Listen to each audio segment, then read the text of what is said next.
Hi friends, welcome back to my channel Jyoti daily ಲಾಗ್ಸ್ಗೆ ತಮಗೆಲ್ಲರಿಗೂ ಸ್ವಾಗತ.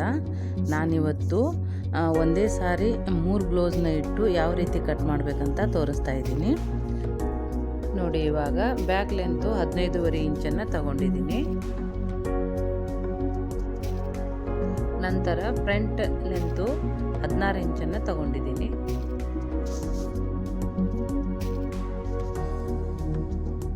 ಹಾಗೆ ಎದೆ ಸುತ್ತಳತೆ ನೋಡಿ 13 ಇಂಚನ್ನು ತಗೊಂಡಿದ್ದೀನಿ. ಶೋಲ್ಡರ್ ನಾನು 5.75 ಸೆಂಟಿಮೀಟ್ರನ್ನು ತಗೊಂಡಿದ್ದೀನಿ.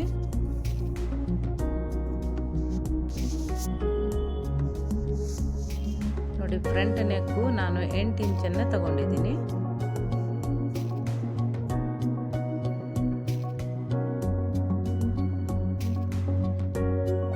ಬ್ಯಾಕ್ ನೆಕ್ ಲೆಂತು ನಾನು 10.5 ಇಂಚನ್ನು ತಗೊಂಡಿದ್ದೀನಿ.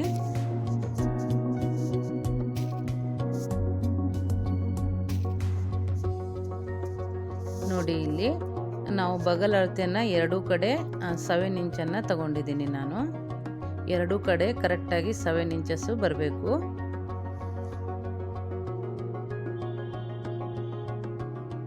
ನೋಡಿ, ಈ ಕಡೆನೂ 7 ಇಂಚಸ್ ಬರಬೇಕು. ನಾವು ಎದೆ ಸುತ್ತಳತೆಯನ್ನು ಹಾಕಿರ್ತೀವಲ್ವ, ಆ ಗೆರೆಯಿಂದನೇ ಈ ಕಡೆ 7 ಇಂಚ್, ಈ ಕಡೆ 7 ಇಂಚು ಕರೆಕ್ಟಾಗಿ ಬರಬೇಕು. ನಂತರ ಇಲ್ಲಿ ಆರ್ಮುಲ್ ಥರ ಬರುತ್ತಲ್ವ, ಅಲ್ಲಿ ನಾನು 1.5 ಇಂಚನ್ನು ಸೈಡ್ಗೆ ಈ ಥರ ನಾವು ಮಾರ್ಕನ್ನು ಮಾಡ್ಕೋಬೇಕು. ಕಟಿಂಗಲ್ಲಿ ಹೋಗುತ್ತೆ. ಎರಡೂ ಕಡೆ ಈ ಕಡೆ 1 ಇಂಚ್ ಬರಬೇಕು, ಆ ಕಡೆ 1.5 ಇಂಚ್ ಬರಬೇಕು.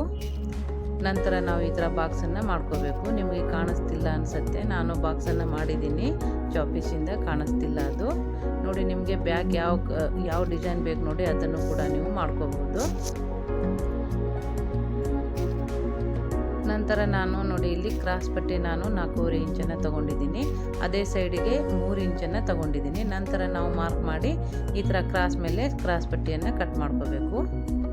ಇವಾಗ ನಾನು ಇದು ನೀಟಾಗಿ ಮೆಜರ್ಮೆಂಟ್ ಎಲ್ಲ ಮುಗಿದಿದೆ. ಇದಕ್ಕೆ ನಾನು ಒಂದೇ ಸಾರಿ ಒಬ್ಬರದೇ ಮೆಜರ್ಮೆಂಟ್ ಇದು, ಹಾಗಾಗಿ ಒಂದೇ ಅಳತೆ ಇರುತ್ತಲ್ವ, ಹಾಗಾಗಿ ನಾನು ಒಂದೇ ಸಾರಿ 3 ಬ್ಲೌಸ್ ಪೀಸನ್ನು ಮತ್ತು 3 ಲೈನಿಂಗನ್ನು ಇಟ್ಟು ಕಟ್ಟಿಂಗನ್ನು ಮಾಡ್ತಾಯಿದ್ದೀನಿ. ಬನ್ನಿ ಇವಾಗ ಯಾವ ರೀತಿ ಮಾಡೋದಂತ ನೋಡೋಣ. ನೋಡಿ, ಇವಾಗ 1 ಪೀಸು ಲೈನಿಂಗು ಮತ್ತು 1 ಪೀಸ್ ಬ್ಲೌಸ್ ಪೀಸನ್ನು ಹಾಕಿದ್ದೀನಿ. ಇದ್ರ ಮೇಲ್ಗಡೆ ಮತ್ತೆ ನಾನು 1 ಪೀಸ್ ಬ್ಲೌಸ್ ಪೀಸು ಮತ್ತು 1 ಲೈನಿಂಗನ್ನು ಹಾಕ್ತೀನಿ.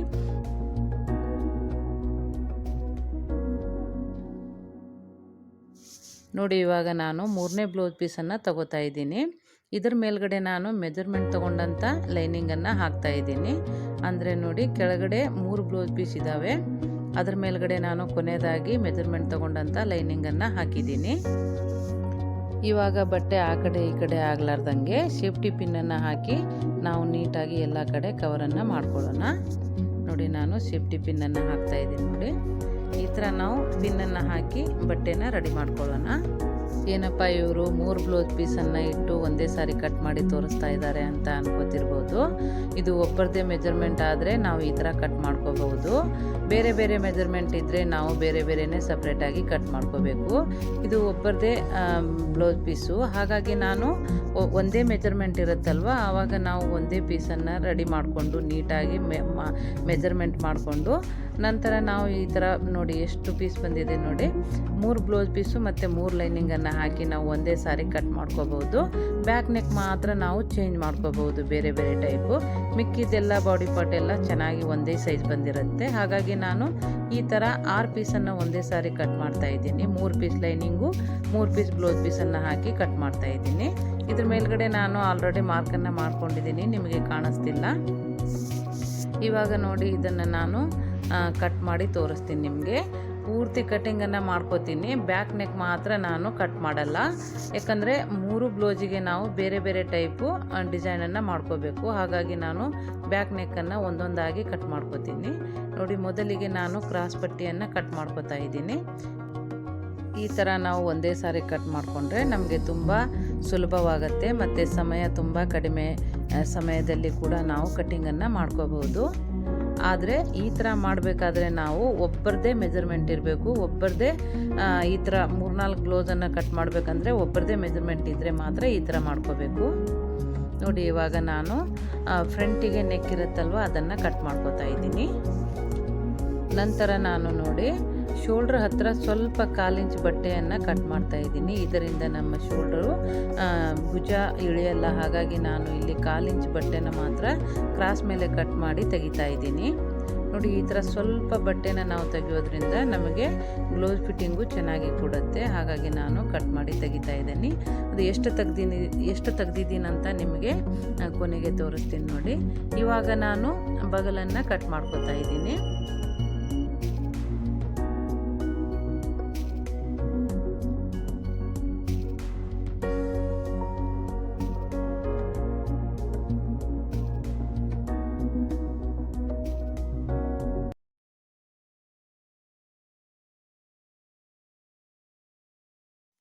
ನೋಡಿ ಇವಾಗ ನಾನು ಬಗಲು ಮತ್ತು ಫ್ರಂಟ್ ಭಾಗ ಕ್ರಾಸ್ ಪಟ್ಟಿ ಎಲ್ಲವನ್ನು ಕಟ್ ಮಾಡ್ಕೊಂಡಿದ್ದೀನಿ. ನೋಡಿ ಇಲ್ಲಿ ನಾನು ಮಧ್ಯಕ್ಕೆ 1/4 ಇಂಚ್ ಬಟ್ಟೆನ ಕಟ್ ಮಾಡ್ಕೊಂಡಿದ್ನಲ್ವ, ನೋಡಿ ಈ ಬಟ್ಟೆ ವೇಸ್ಟು. ಅಷ್ಟು ಬಟ್ಟೆನ ನಾವು ಇಲ್ಲಿ ಶೋಲ್ಡ್ರ್ ಹತ್ರ ತೆಗಿಬೇಕು, ಅಂದರೆ ಬ್ಲೌಸು ಫಿಟ್ಟಿಂಗ್ ಚೆನ್ನಾಗಿ ಕೊಡುತ್ತೆ, ಶೋಲ್ಡ್ರು ಇಳಿಯಲ್ಲ. ಹಾಗಾಗಿ ನೆಕ್ಸ್ಟ್ ಇವಾಗ ನಾನು ಬ್ಯಾಕ್ ಡಿಸೈನ್ಸ್ ಇದೆ ಅಲ್ವಾ, 3 piece lining 3 piece blouse piece ಇದೆ. ಇವಾಗ ಸಪ್ರೇಟ್ ಆಗಿ ಒಂದೊಂದೇ ಡಿಸೈನನ್ನು ಕಟ್ ಮಾಡ್ಕೊಳ್ಳೋಣ. ನೋಡಿ ನಾನು ಮೆಜರ್ಮೆಂಟ್ ಹಾಕಿದ್ನಲ್ವ, ಅದರ ಮೇಲ್ಗಡೆನೆ ನಾನು ಕಟ್ಟಿಂಗನ್ನು ಮಾಡ್ತಾ ಇದ್ದೀನಿ. ಆದರೆ ಒಂದೇ 2 ಪೀಸನ್ನು ತೊಗೊಂಡಿದ್ದೀನಿ, ಒಂದು ಲೈನಿಂಗು ಒಂದು ಬ್ಲೌಸ್ ಪೀಸನ್ನು ಕಟ್ ಮಾಡ್ಕೋತಾ ಇದ್ದೀನಿ. ಮಿಕ್ಕಿರೋದು ನಾನು ಕಟ್ ಮಾಡ್ತಾ ಇಲ್ಲ. ಅದನ್ನು ಮತ್ತೆ ಮೆಜರ್ಮೆಂಟ್ ಹಾಕಿ ನೆಕ್ಸ್ಟ್ ನಾವು ಕಟ್ ಮಾಡ್ಕೊಳ್ಳೋಣ. ಇದನ್ನು ಕಟ್ ಮಾಡಿ ನಾವು ತೆಗಿಬೇಕು. ತೆಗೆದಾದ ನಂತರ ಮತ್ತೆ ಒಂದು ಬ್ಲೌಸ್ ಪೀಸನ್ನು ನೆಕ್ ಡಿಸೈನ್ ಮಾಡ್ಕೋಬೇಕು. ಮತ್ತು ಅದೇ ರೀತಿಯಲ್ಲಿ ಮಾಡಬೇಕು. ಈ ಥರ ಸಪ್ರೇಟಾಗಿ ನಾವು ಬ್ಲೌಸ್ ಪೀಸ್ ನೆಕ್ ಡಿಸೈನನ್ನು ಮಾಡ್ಕೋಬೇಕು. ನೋಡಿ ಇವಾಗ ನಾನು ಬ್ಯಾಕ್ ಡಿಸೈನ್ಸನ್ನು ಒಂದು ಪೀಸನ್ನು ಮಾತ್ರ ಕಟ್ ಮಾಡ್ಕೊಂಡಿದ್ದೀನಿ, ಒಂದು ಬ್ಲೌಸ್ ಪೀಸು ಒಂದು ಲೈನಿಂಗನ್ನು ಕಟ್ ಮಾಡ್ಕೊಂಡಿದ್ದೀನಿ. ಇವಾಗ ನೋಡಿ ನಾವು ನೆಕ್ಕಲ್ಲಿ ಬಂದಿರುವಂಥ ಕ್ಲಾತಲ್ಲೇ ನಾವು ಕಾಜಿ ಪಟ್ಟಿ ಮತ್ತು ಗುಂಡಿ ಪಟ್ಟಿಯನ್ನು ಅಲ್ಲೇ ಕಟ್ ಮಾಡಿ ತೆಗಿಬೇಕು. ಅಂದರೆ ನಮಗೆ ಎಲ್ಲ ಅದರಲ್ಲೇ ಅಡ್ಜಸ್ಟ್ ಮಾಡಿ ನಾವು ಕಟ್ಟಿಂಗನ್ನು ಮಾಡ್ಕೋಬೇಕು. ಅದೇ ರೀತಿಯಲ್ಲಿ 3 ಪೀಸನ್ನು ನಾನು ಕಟ್ ಮಾಡಿ ತೆಗಿತಾ ಇದ್ದೀನಿ. ನೋಡಿ ಇವಾಗ ಈ ಕಟ್ಟಿಂಗ್ ಮೇಲೇ ನಾವು ಮಾರ್ಕ್ ಮಾಡಿ ಎಲ್ಲ ಸೇಫ್ಟಿ ಪಿನ್ ಹಾಕಿರ್ತೀವಲ್ವ, ಅದನ್ನು ತೆಗೆದು ಒಂದು ಪೀಸನ್ನು ತೆಗೆದುಬಿಡೋಣ. ಏಕೆಂದರೆ ಅದರದ್ದು ಕಟ್ಟಿಂಗ್ ಮುಗಿದಾಗಿದೆ. ಇವಾಗ ಈ ಬ್ಲೂ ಕಲರ್ ಕಾಣ್ತಾ ಇದೆ ಅಲ್ವಾ, ಇದರದ ಕಟ್ಟಿಂಗನ್ನು ಇವಾಗ ಮಾಡ್ಕೊಳ್ಳೋಣ ನಾವು. ಅದನ್ನು ನಾನು ಬೇರೆ ಡಿಸೈನನ್ನು ಕಟ್ ಮಾಡಿದ್ದೀನಿ. ಇವಾಗ ಇದಕ್ಕೆ ನಾನು ಬೇರೆ ಡಿಸೈನನ್ನು ಕಟ್ ಮಾಡ್ಕೊತಾ ಇದ್ದೀನಿ. ಈ ಥರ ಮೆಜರ್ಮೆಂಟನ್ನು ತೊಗೊಂಡು ಎಷ್ಟು ನಮಗೆ ನೆಕ್ ಅಳತೆ ಬೇಕು ನೋಡಿ, ಅಷ್ಟು ನೆಕ್ ಅಳತೆಗೆ ನಾವು ಮಾರ್ಕನ್ನು ಮಾಡಿ ಅಲ್ಲೇ ಒಂದು ಡಿಸೈನ್, ನಿಮಗೆ ಯಾವ ಶೇಪಲ್ಲಿ ಡಿಸೈನ್ ಬೇಕು ನೋಡಿ ಆ ಶೇಪಲ್ಲಿ ಡಿಸೈನ್ ಮಾಡಿ ಕಟ್ ಮಾಡ್ಕೊಳ್ಳಿ. ಈ ರೀತಿ ನಾವು ನೆಕ್ ಮಾತ್ರ ಡಿಸೈನ್ ಮಾಡಿ ಕಟ್ ಮಾಡಿಕೊಂಡ್ರೆ ಒಂದೇ ಸಾರಿ ನಾವು 3 ಬ್ಲೌಸ್ ಪೀಸನ್ನು ಕಟ್ ಮಾಡ್ಕೋಬೋದು. ನೋಡಿ ಈ ಶೇಪಿಗೆ ನಾನು ಕಟ್ ಮಾಡ್ಕೊಂಡಿದ್ದೀನಿ. ಇದ್ರ ಮೇಲೇ ನಾನು ಕಟ್ಟಿಂಗನ್ನು ಮಾಡ್ಕೋತೀನಿ. ಇವಾಗ ಮತ್ತೆ 2 ಪೀಸನ್ನು ಮಾತ್ರ ತೊಗೋಬೇಕು ನಾವು, ಯಾಕಂದರೆ ಕೆಳಗಡೆ ಇನ್ನೂ ಒಂದು ಬ್ಲೌಸ್ ಪೀಸು ಮತ್ತು ಒಂದು ಲೈನಿಂಗ್ ಇದೆ. ಇವಾಗ 2 ಪೀಸ್ ಮೇಲೆ ನಾನು ಕಟ್ಟಿಂಗನ್ನು ಮಾಡ್ಕೋತಾ ಇದ್ದೀನಿ ಮಾರ್ಕ್ ಮೇಲೇ. ನೋಡಿ ನಾವು ನೆಕ್ ಡಿಸೈನ್ ಕಟ್ಟಿಂಗಲ್ಲೇ ಬಂದಿರುತ್ತಲ್ವ ಎಕ್ಸ್ಟ್ರಾ ಕ್ಲಾತು, ಈ ಕ್ಲಾತಲ್ಲೇ ನಾವು ಕಾಜಿ ಮಣಿ ಮತ್ತು ಉಕ್ಸಿನ ಮಣಿ ಹಚ್ಚಲಿಕ್ಕೆ ಇದರಲ್ಲೇ ನಾವು ಕ್ಲಾತನ್ನು ಕಟ್ ಮಾಡ್ಕೋಬೇಕು. ನೋಡಿ ನಾನು ಕಟ್ ಮಾಡ್ಕೊಂಡಿದ್ದೀನಿ. ನೋಡಿ ಇವಾಗ 2 ಪೀಸ್ ನಾನು ತೆಗೆದಾಗಿದೆ.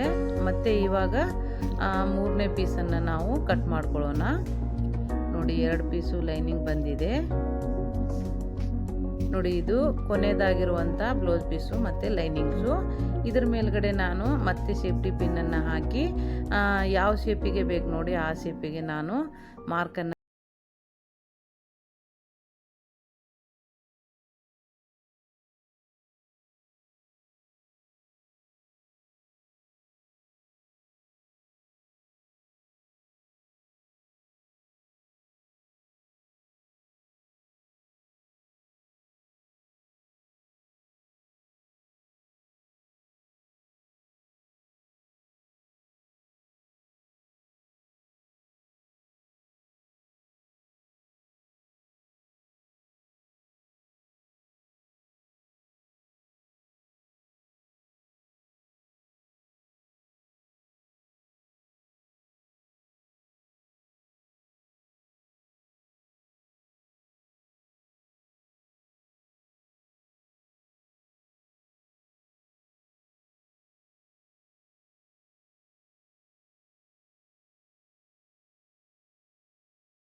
ಇದ್ದಾವೆ. ಇವಾಗ ಇದನ್ನು ನಾವು ಕಟ್ ಮಾಡಿ ಸಪ್ರೇಟ್ ಪೀಸ್ಗಳನ್ನಾಗಿ ಮಾಡ್ಕೋಬೇಕು. ನಾನು ಇವಾಗ ಕಟ್ ಮಾಡ್ಕೋತಾ ಇದ್ದೀನಿ.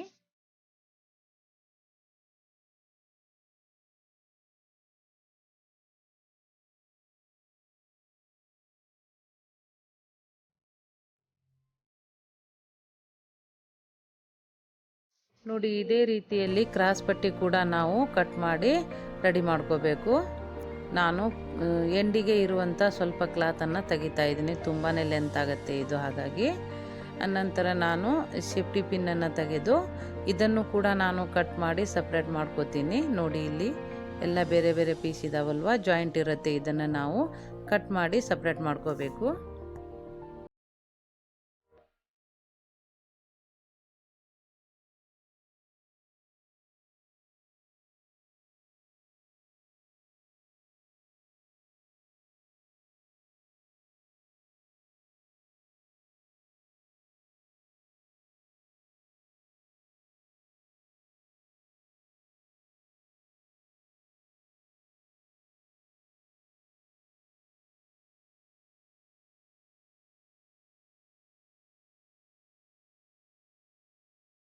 ನೋಡಿ ಇವಾಗ ನಿಮಗೆ ಸಪ್ರೇಟ್ ಆಗಿರುವಂಥ ಒಂದೊಂದಾಗಿ ತೋರಿಸಿಲ್ಲ ನಾನು. ವಿಡಿಯೋ ತುಂಬಾ ಲಾಂಗ್ ಆಗುತ್ತೆ ಅಂತ ಇದರಲ್ಲಿ ಸ್ಲೀವ್ಸ್ ಕಟ್ಟಿಂಗನ್ನು ನಾನು ತೋರಿಸಿಲ್ಲ. ಸ್ಲೀವ್ಸ್ ಕಟ್ಟಿಂಗ್ದೇ ಒಂದು ವಿಡಿಯೋನ ನಾನು ಸಪ್ರೇಟಾಗಿ ಅಪ್ಲೋಡ್ ಮಾಡ್ತೀನಿ. ನೀವು ಅದರ ಲಿಂಕ್ ಕೂಡ ನಾನು ಡಿಸ್ಕ್ರಿಪ್ಷನಲ್ಲಿ ಹಾಕಿರ್ತೀನಿ, ಅಲ್ಲಿ ಹೋಗಿ ನೋಡಿ. ನೋಡಿ ಇವೆಲ್ಲ ಸಪ್ರೇಟ್ ಪೀಸ್ಗಳನ್ನಾಗಿ ನಾವು ಡಿವೈಡ್ ಮಾಡ್ಕೋಬೇಕು. ಅಂದರೆ ನಾವು ಬೇರೆ ಬೇರೆ ಕಟ್ಟಿಂಗಲ್ಲಿ ಮಾಡಿ ಬೇರೆ ಬೇರೆಯೇ ಸ್ಟಿಚ್ಚನ್ನು ಮಾಡ್ಕೋಬೋದು. ನೋಡಿ ಇವಾಗ ಇದ್ರ ಕ್ರಾಸ್ ಪಟ್ಟಿ, ಇದ್ರ ಕಾಜಿ ಪಟ್ಟಿ ಇವೆಲ್ಲ ಅದಕ್ಕೇ ಜೋಡಿಸ್ಕೋಬೇಕು ನಾವು. ಈ ಥರ ಜೋಡಿಸ್ಕೊಂಡು ನಾವು ಸಪ್ರೇಟಾಗಿ ಒಂದೊಂದನ್ನೇ ಸ್ಟಿಚ್ ಮಾಡ್ಕೋಬೇಕು. ನೋಡಿದ್ರಲ್ಲ ಸ್ನೇಹಿತರೆ, ಒಂದೇ ಸಾರಿ ನಾವು 3 ಪೀಸ್ ಲೈನಿಂಗು ಮತ್ತು 3 ಪೀಸ್ ಬ್ಲೌಸ್ ಪೀಸನ್ನು ಇಟ್ಟು ಯಾವ ರೀತಿ ಕಟಿಂಗ್ ಮಾಡಬೇಕಂತ ಈ ವಿಡಿಯೋದಲ್ಲಿ ನಿಮಗೆ ತೋರಿಸಿದ್ದೀನಿ. ಐ ಹೋಪ್ ಈ ವಿಡಿಯೋ ನಿಮಗೆ ಇಷ್ಟವಾಗುತ್ತೆ ಅನ್ಕೋತೀನಿ. ಈ ಥರದ ಹೆಚ್ಚು ವಿಡಿಯೋಗಳನ್ನು ನೋಡಬೇಕಂದ್ರೆ ನನ್ನ ಚಾನಲ್ಗೆ ಸಬ್ಸ್ಕ್ರೈಬ್ ಮಾಡ್ಕೊಳ್ಳಿ. ಹಾಗೆ ಪಕ್ಕದಲ್ಲಿರುವಂಥ ಬೆಲ್ ಐಕನ್ನು ಕೂಡ ಕ್ಲಿಕ್ ಮಾಡಿ. ನಾನು ಅಪ್ಲೋಡ್ ಮಾಡುವಂಥ ಪ್ರತಿಯೊಂದು ವಿಡಿಯೋ ನಿಮ್ಮೊಂದಿಗೆ ಬಂದು ತಲುಪುತ್ತೆ. ಮತ್ತು ಇಷ್ಟವಾದರೆ ಒಂದು ಲೈಕ್ ಕೊಡುವುದನ್ನು ಮರೆಯಬೇಡಿ. ನಾನು ಮತ್ತೊಂದು ವಿಡಿಯೋದೊಂದಿಗೆ ಸಿಗ್ತೀನಿ. ಅಲ್ಲಿವರೆಗೂ ಬೈ ಬೈ, ಟೇಕ್ ಕೇರ್.